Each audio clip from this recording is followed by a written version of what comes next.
Tabata has made it clear time and time again he's not interested in doing a direct sequel to Final Fantasy XV, and fair enough, the game had a proper conclusion with no real cliffhangers and would require some pretty questionable writing to continue its plot. Not to mention that with all the DLC that's currently planned for the game, with monthly updates fleshing out the main story, I don't think there's really a need for a Final Fantasy XV 2. However, it's been revealed that he's actually not opposed to doing a prequel about a fan favorite character, Ardyn. Recently at Gamecom, there was a Final Fantasy XV event entitled Episode Cologne, A King's Night. That's night as in nighttime of course, or Night Sky Prince. Thanks to Tumblr user Osahirao, who attended the event and was able to transcribe some of the questions asked there. When it was asked who won the survey, it was Ardyn's backstory in first place, with Lunafreya's backstory being in second place. But here's where things get interesting. Quote, "It was Ardyn's backstory that the majority voted for, so we got the clear message that he's the person fans want to know more about. We're not sure as of yet how we'll do it though. It's a lot of story, and telling a character's story is always the most difficult and detailed part of a game. So we don't know yet whether we'll make it another game. No DLC though. It would be a full game, or a movie, or a comic, etc.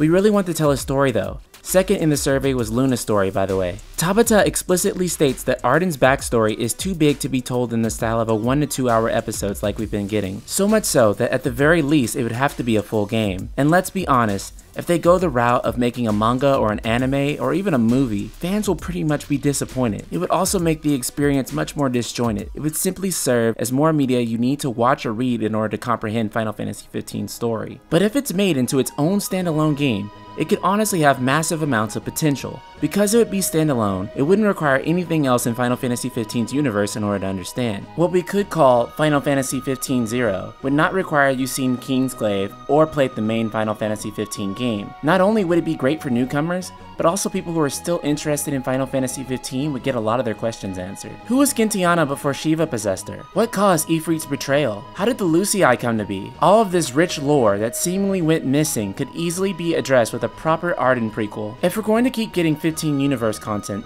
this is more along the lines of the type of stuff I want to see. Not mobile cash-ins. Not to mention that they developed that expensive Luminous engine and software base of Final Fantasy XV. By reusing and improving on things such as the combat system, it would be possible to make a much better game than Final Fantasy XV within maybe a year and a half's time, which was a great incentive for why Final Fantasy X-2, 13-2, and Lightning Returns were developed. Although hopefully, if this game happens, it would be much better and incomparable to those. Final Fantasy XV universe has overall honestly been a disappointment. The only thing that could satisfy fans would be a full reboot of the main game, and in a weird way, this could be it. We're not sure if when Sony will launch the PlayStation 5, but it's bound to happen by the year 2020 or 2021. That may not be enough time to develop Final Fantasy XVI, unless it's currently already in development by another team. There's some people that speculate that this hypothetical 15-0 could be a mobile game, although I personally don't see that happening. I just don't. It really wouldn't make any sense as a free-to-play game, as the structure of the story really wouldn't conform well for this type of game. And I suppose it could be an episodic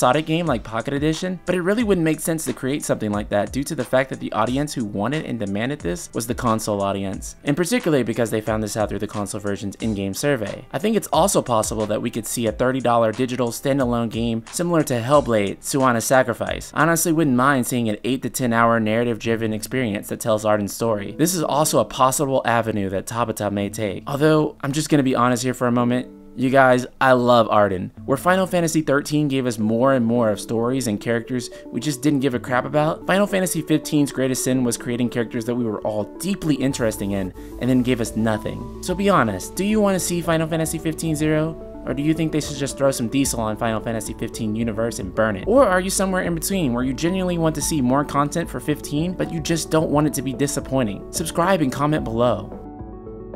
Hello everyone, welcome to my in-slate. If you haven't seen my in-depth trailer analysis of Final Fantasy XV Pocket Edition, I highly recommend it. I dive straight into every little detail that I could find into the trailer. I'm also doing an ongoing video retrospective of Final Fantasy VII where I talk about Square and Nintendo's relationship and how it got pretty rough. Honestly, while doing research for that video, it made me aware of how bad Nintendo's company culture is with handling third parties. I highly recommend checking that one out.